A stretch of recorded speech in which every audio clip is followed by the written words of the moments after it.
My name is Lindsay Gabriel, and the book that I chose for my picture book project was The Pot That Juan Built by Nancy Andrews Gobo. Pictures by David Diaz. I chose children's picture books that are poetic, and the books that I'll be talking about today fall into this category.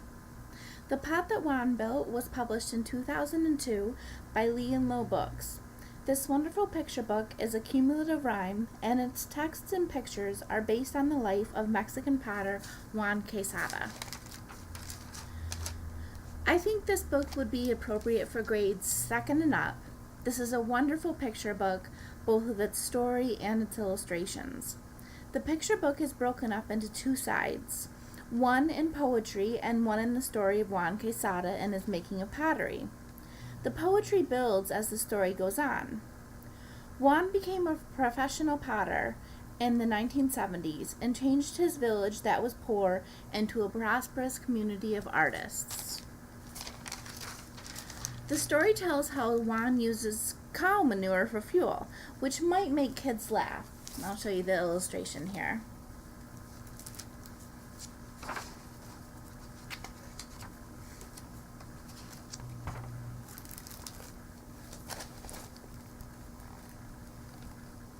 You can see the cows, Juan using the manure. So that might be funny amongst 2nd graders.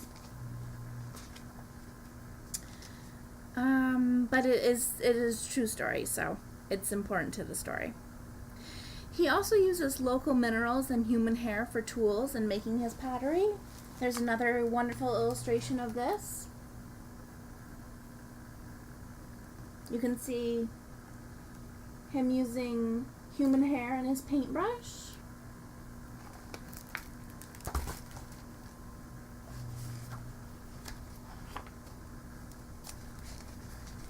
He also uses animal bones, stones, and dried beans. Juan is truly an artist. He gets inspiration from local materials and living beings like ants for pottery. And that's another illustration that I thought I'd like to show. You can see Juan with the ants there.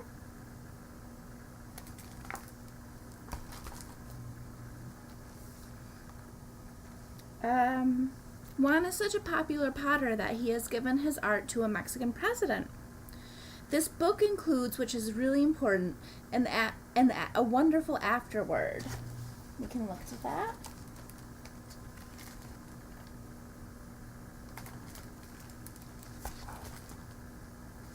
It gives more detail on Juan Quesada's story and his life. It talks about the ancient civilizations that once inhabited the land of Mata Ortiz and their impact upon his work. I think this book would be a wonderful addition to teachers that are teaching their students about art and poetry. The next book under the poetry picture genre is The Spider and the Fly.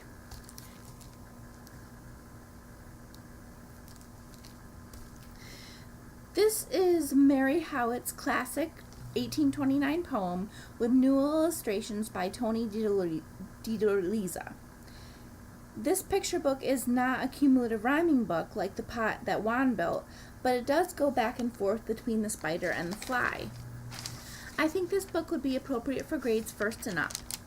The illustrations are based on classic Hollywood movies of the 1920s and 30s.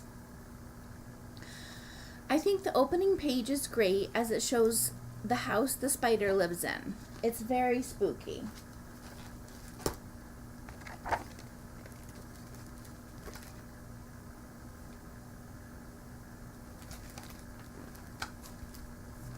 One of my next favorite pages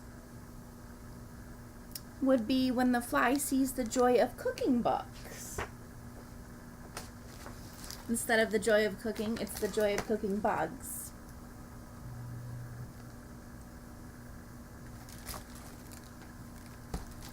An unfortunate illustration in the book is when the fly and the spider seem to do a little dance, which this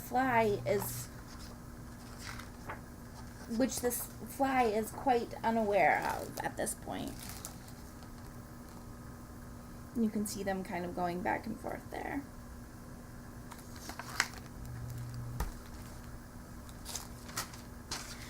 I think the most unfortunate illustration in the book is when they show the fly's gravestone.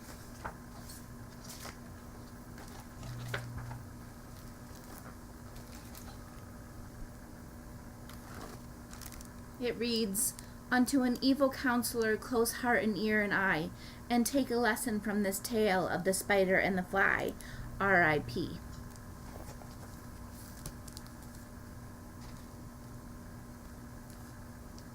But it illustrates an important point, that sweet words don't always lead to happy endings. The next picture book I chose is titled Science Verse. It is by John Sciascia and Lane Smith. It was published in 2004 by Penguin Group. This picture book is made up of small poems dealing with topics of science. I think it is age appropriate for grades 3rd and up. This is a great book to introduce young students into the sciences. It covers the human body, astronomy, dinosaurs, and the scientific method, among other topics. One of my favorite pages is called Food Chain.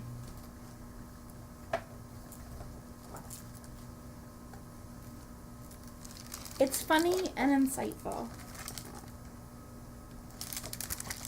It reads, "I've been working in the food chain all the livelong day.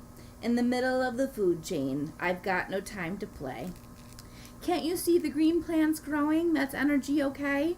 Consumer eats up the producer. Predator eats prey. Who's for lunch today?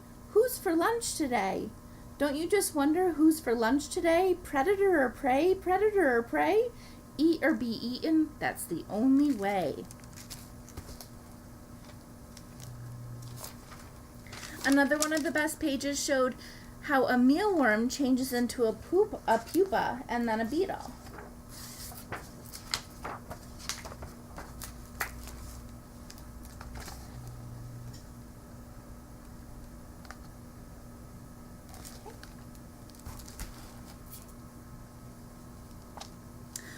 The next picture book that I read in the genre of poetry is titled Soul Looks Back in Wonder.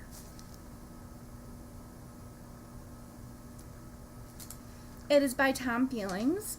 It was published by Dial Books in 1993, and it celebrates the African American spirit among 13 major poets. In the intro to the book, Feelings writes that this book circles around how African creativity has sustained the culture and connects with the ancient, the new, the young, and the old. I think this picture book would be appropriate for grades 4th and older, and I think a teacher could use it to inspire in the hearts of their students African American culture and identity.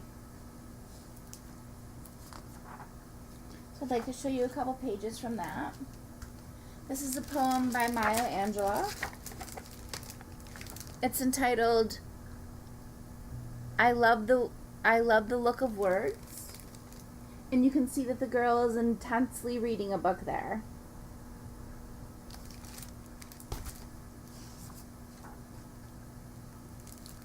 Another poem I enjoyed from this book is called Africa, You Are Beautiful. It reads, "Has anyone told you you are beautiful, Africa? Your full body and sensuous lips have kissed my soul, and Africa, I am bound to you by the drumbeat of my heart that pumps the blood of my birthright, and you are mine." Another one of the good poems in this book is called Under the Rainbow, and you can see it's a powerful illustration.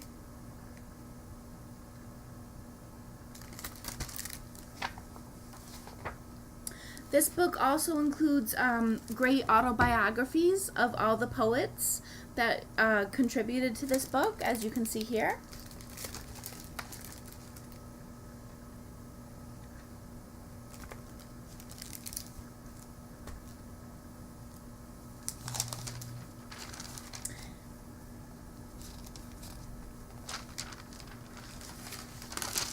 And that's my presentation for picture books for young students, and I hope you enjoyed it. Thank you.